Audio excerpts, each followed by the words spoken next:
Oke, jadi apa itu hipotesis? Hipotesis adalah suatu pernyataan yang masih lemah kebenarannya dan perlu dibuktikan atau dugaan yang sifatnya masih sementara.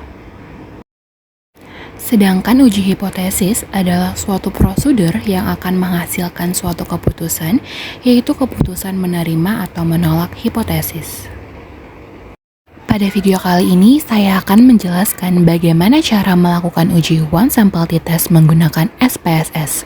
Studi kasus yang digunakan adalah untuk mengetahui apakah rata-rata waktu kesembuhan pasien yang menjalani terapi A berbeda dari standar kesembuhan medis, yaitu 14 hari.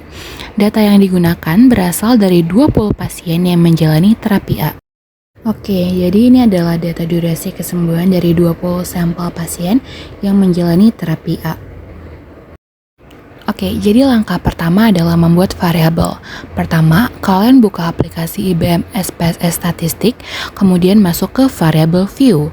Nah, karena hanya terdapat satu variabel yang akan dianalisis, buat satu variabel dengan nama durasi. Kemudian pada kolom measure, ubah menjadi scale karena data berupa angka atau data numerik. Oke, langkah kedua adalah memasukkan data. Selanjutnya, kita pindah ke data view.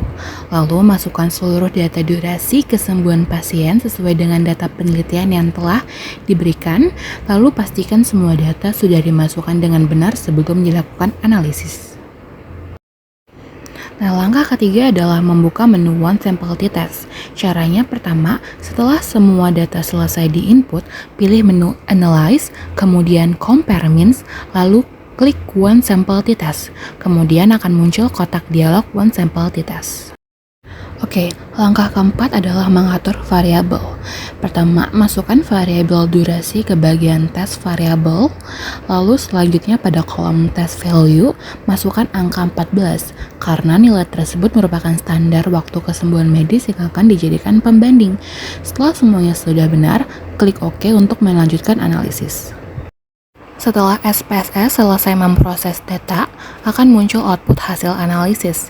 Berdasarkan output tersebut, diperoleh hasil sebagai berikut. Mean atau rata-rata 13,20, standar deviasi 1,399, nilai T hitung minus 2,557, derajat kebebasan atau DF 19, nilai signifikan sama dengan 0,019. Pada penelitian ini digunakan taraf signifikan sebesar 5% atau 0,05. Kriteria pengambilan keputusan adalah jika nilai signifikan lebih kecil dari 0,05, maka H0 ditolak.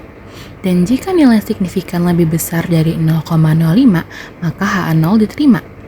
Nah, karena hasil analisis menunjukkan bahwa nilai signifikan sebesar 0,019 lebih kecil dari 0,05, maka H0 ditolak dan H1 diterima.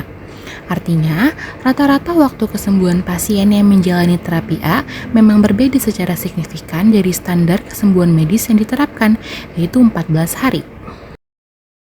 Oke, jadi kesimpulannya, berdasarkan hasil pengujian hipotesis menggunakan uji one sample t-test, diperoleh keputusan untuk menolak H0.